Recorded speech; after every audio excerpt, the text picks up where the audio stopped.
তোর বাসায় তখন কিন্তু মেয়েটা ছিল না। তুমি সব সময় লাইভ করতে পারো, ভিডিও করতে পারো, সবই করো। তুমি সাধারণ জনগণকে বলে দিতে এত বড় একটা ঘটনা রে ভাই, এমনি এমনি কিন্তু ঘটে নাই।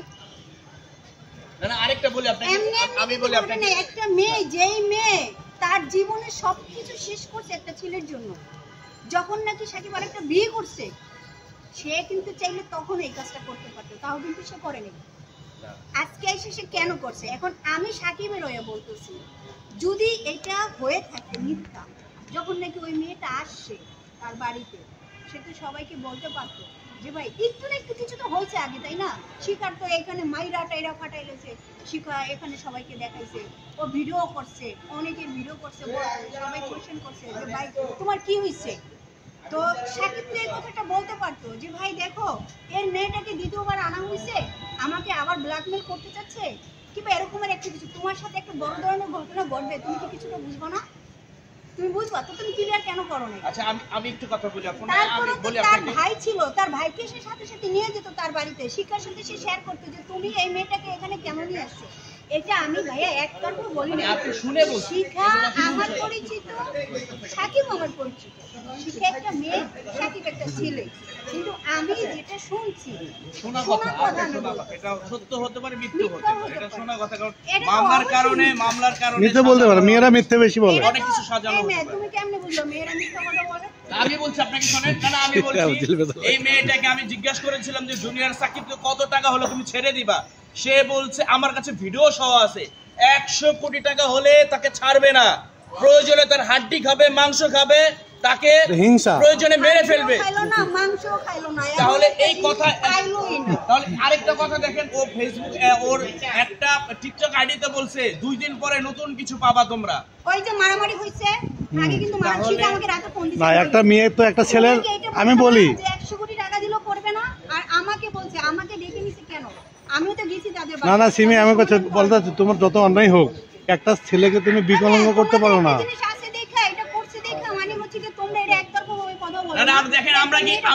এখানেও কিন্তু আমরা কিন্তু পুরুষ নির্যাতিত হচ্ছে, দেখেন উনি মহিলা হয়ে মহিলার সাপোর্ট টানছে না, একটা ছেলে টুনটুনি কেটে ফেলবে, আপনি তার পক্ষ নিবেন, এই দেশে আইন আছে কেন? তাহলে টুনটুনিটা নিয়ে যদি তুমি 10 মেয়েকে দর্শন করতে পারো, তাহলে তোমার কি আমি শিক্ষা দিব না?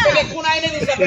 আমি দাঁড়াও, তুমি কথা বলো নিরপেক্ষভাবে বলতেছি, একটা ছেলে যতই অন্যায় করে কিন্তু তার টুনটুনি কেটে ফেলতে হবে। যে আমি কিন্তু নিরপেক্ষভাবে কথাটা আমি বলবো। আচ্ছা আরেকটা কথা বলি সব সাংবাদিক ভাইকে, এর আগে তোমরা কি ঘটনা শোনো নাই? এরকম বহুত কাজ হইছে, মেয়েরা কাটছে, ওইটা নিয়ে তো কোনো নিউজ হলো না, এমন এইটা নিয়ে এত ফাড়াফাড়ি কেন তোমরা বলো আমাকে? ও ভাইরাল দেখে তোমরা সবাই আসছো।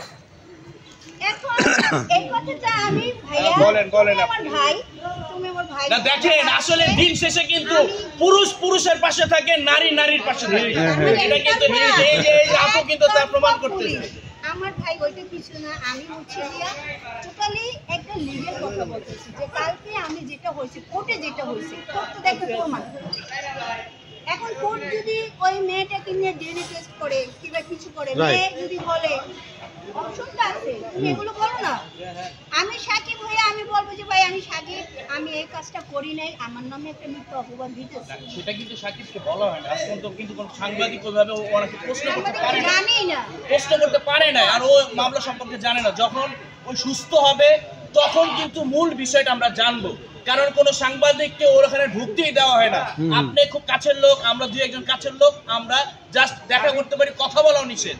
অবশ্য সুস্থ হলে আমরা কিন্তু এটা আসল সাকিবের মুখ থেকে শুনতে পারবো। আচ্ছা শোনো, আমরা ফুটেজ বেশি না খাই, আমরা শর্টকাটে যাই। আমি বলি সিমি, তোমার সাথে একটা ঘটনা ঘটেছিল, তোমার কিন্তু পায়ের রক কেটে দিয়েছিল, রাইট?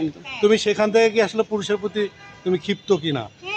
একটা মেয়ে একটা ছেলে এরকম অঙ্গহানি করতে পারে না, সেটা বলি। বিষয়টা আলাদা, টাকার লেনদেন ছিল, আমার ফ্যামিলির লোকজন জড়িত ছিল, সেখানে টাকার বিষয় ছিল, আমার সম্পত্তি খাওয়ার জন্য আমাকে মেরে ফেলতে চাইছে, সেটা বিষয়টা ছিল কিন্তু আলাদা। আর এই বিষয়টা কিন্তু এই মেয়েটা কিন্তু মারে নাই। এখন সবই বাদ, আমি সবার কাছে একটা রিকোয়েস্ট করবো, বলো, শিখার বাড়ি আছে, জুনিয়র সাকিব শিখার হাজবেন্ড, ওই বাড়ি বিক্রি করে হলো সাকিবের আগে চিকিৎসা করতে হবে, রাইট? এর বাইরে আর কোনো কথা নাই। যদি সাকিব অপরাধ করে থাকে সেটা আইন ওর বিচার করবে, আর শিখা যদি করে থাকে ওর বিচার করবে। কিন্তু তুমি একটা মেয়ে, তুমি কি আসলে